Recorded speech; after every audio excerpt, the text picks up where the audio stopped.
Hello guys, welcome to my vlog, and now ipapakita ko sa inyo yung aking mga pita fish na babies. Ito yung 2 months old na sila, 2 months and 1 week. Yan, malalaki na sila, and talagang nakakatuwa kasi halos napaka healthy nila lahat.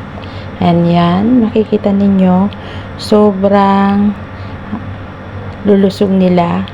And hindi pa nakikita yung kulay guys kasi 2 months pa lang nila. Pero yung iba nakikita na may blue, may green, yan, tsaka may red. Kaya nakakatuwa kasi nakikita ko na yung aking mga fry na lumalaki. And nakakatuwa kasi syempre achievement yan dahil first time kong mag-alaga ng betta fish and nabuhay sila.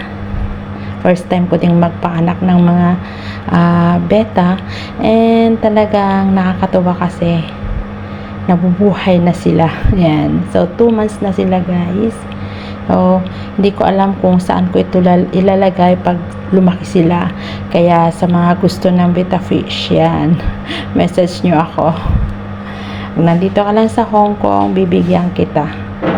So, yan guys. Ang gaganda ng aking mga betta fish. So, yan. Bye and have a nice day. Don't forget to like and subscribe on my YouTube channel. Bye.